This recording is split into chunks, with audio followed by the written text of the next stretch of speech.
Phoebe! Phoebe! What's more wine? More wine. Do you think there's ever a time when people become, you know, too old to rock and roll? I think that's true, yes.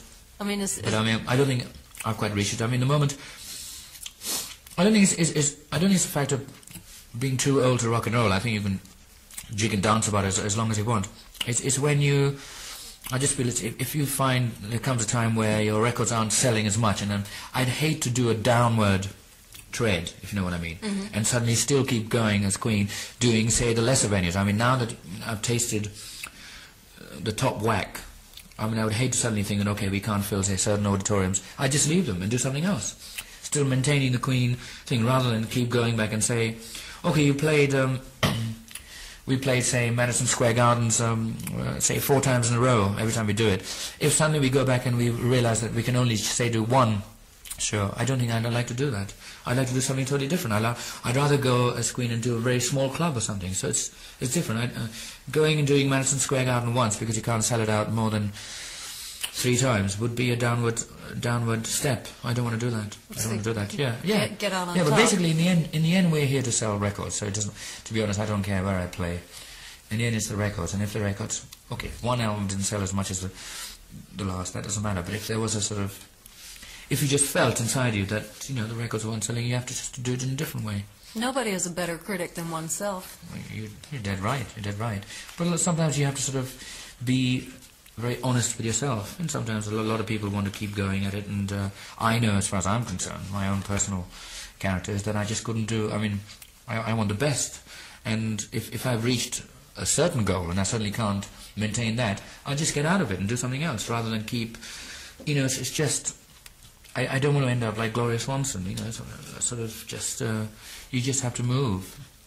I was trying to think of a rock and roll example, and Jerry Lee Lewis came to mind, but shit, he plays great. Yeah, Still. Sure. And then I recalled that I had just gotten an 8x10 glossy of Gary Glitter last week, and you would die. This guy's big old fat blimp. Yeah. Oh, well. and still trying, give me a break. Well, that's the way it is. I was just,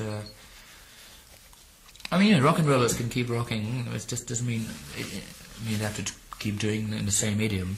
You can start doing them. I feel Queen have enough intelligence and creativity to do very different things, and that's why moving on to say a musical thing. I mean, I'd love to write a musical one day, you know, but I mean that time can come when my legs give up and I can't do my stage work. I can do it then. It's that kind of thing I'm thinking. I just don't want to. I don't want to sort of end up doing, you know, thinking, hoping that people, you know, remember me as just being. Somebody who wrote songs and carried on and did shows. I think, but to force yourself to do things is different. You know, it's just when the time comes and when it's right, then that's the best time to do it. You wouldn't be happy just doing nothing, would you? Because obviously you have enough money and financial resources. Oh, exactly. No, I don't. And no way could I stay at home and sort of keep wiping my gold discs and platinum discs and saying, "Oh, what a wonderful person I was at that time." You know, no. Oh no. Even when I get to 40 and 45 or whatever, I'll be doing different things that keep me... Because you've got to keep yourself stimulated. You've just got to keep yourself...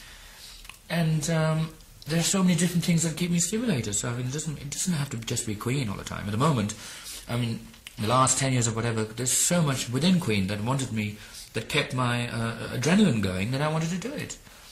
And now that's why it's taken me... People... From the very onset, I've been saying, oh, when is your solo album going to come out? A lot of people sort of burn themselves out too quickly and go, right, I mean, I just didn't feel I wanted a solo project at the time. Now the time has come. Well, after 10 years, after 13 years, it's come, and I really do want to do a solo project. I really feel that I want to do something on my own, but that doesn't mean I've discarded Queen altogether. It's still there. It's just I'm sidestepping a little and doing that. And through that might come all kinds of other things, you know. And like you say about acting, you never know. I might suddenly see this role that's offered to me or whatever, and I just say, okay, well, I can take it. But if I do that, then I'll make sure I make a good job at it. Or I'll do my best, at any rate. I'm not going to do it half measures. How'd you get to be so creative? Were you a creative little kid? I don't know, it's just... a lot of people are creative in their own way. They don't have to be just in the music or whatever. They're creative and all that. Many people never have the opportunity to bring it to fruition. No, but that is part of talent as well. You see, I mean, you can't I've always maintained that you can't just sort of sit at home and say, look, I'm so wonderful, I'm so creative, I'll just wait. No, you've got to go out there and actually grab it and utilize it and make it work. That is part of talent. Having talent is one thing, but to actually use it and feed it to the masses is another part of talent. It goes hand in hand. I know there are a lot of people I know who are very talented in the way that I feel, but they just haven't made it because they haven't got that extra thing that's needed to actually sort of it's called hard sell. I think you just really got to sell your ass to what you just got to go there and ram it down their throats and say, here I am, I'm creative, I'm wonderful, and here, eat it. So you have to do that. Yeah. Even though success came very early in life to you, it almost seems like you never considered failure. You're so confident. Well, you mustn't. You mustn't. You consider failure and you fail. It's just, I think my whole lifestyle is like that. It's not just to do with my career, it's to do with everything. It's even with painting, or if I buy a house or whatever, it's just got to move. If the house crumbles, I just build it again. That's the way I think. I don't go around saying, oh God, I've lost it all, that's it, that's the end. No, I have this natural inbuilt drive that I think will always be there. Thank God I've got that. It's just and failure doesn't elude me. It doesn't elude is not the right word. Failure doesn't. I don't get disappointed. People always. You learn by your mistakes and all that. It's experience. If something goes wrong, fine. You learn by your mistakes, and I just go. And sometimes I value that. I don't mean total failure. Sometimes I value it. I think, okay, I know I shouldn't have done that. But it's the only way you can learn.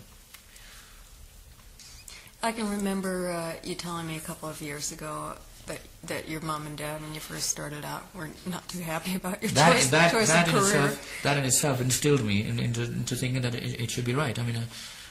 Most of the the key figures or whatever always had a rebellious upbringing or whatever. You've got to rebel somewhere. I just rebel all the time. Look at all the like say the Sex Pistols for them. That was there. Look at what Boy George is going through right now. He's just, especially in Middle America, I should think. It's just, they're burning his records and things. Wonderful, absolutely wonderful. And he knows how to actually use that and enhance himself. Oh, you notoriety is always a good factor. Are you on close terms with your parents now, though? That's about the same. They must be proud of you, though. Oh, they're proud of me. Of course they're proud of me, especially now. Of course they are, yeah. It's just something that... I think parents are always like that. They always just want their son or daughter to do well in what they...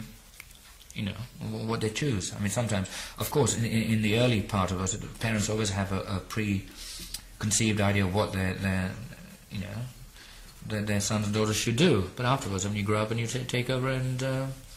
I think a good parent should just basically sort of see what the son or daughter wants to do and just help him that way. That's the way I see it. That's what a modern parent should be. But as far as I'm concerned, I'm just I'm quite a loner as well. I don't like getting help from other people too much. I do research, but I don't like anybody sort of handing it out to me on a silver plate. I like to do it all myself. You do feel a great obligation to your fans, don't you? Oh yes, I do. But my greatest obligation is to myself. To be Absolutely. honest, it is. It should be. And I have to do it that way because if I do that, if I put me first, then I know how to deal with myself and come across better to the people who buy my records. And so there you go. It's a matter of policy, and policies change. It's a phase you're going through or whatever. All I want to do, I just don't want to do the same thing over and over again.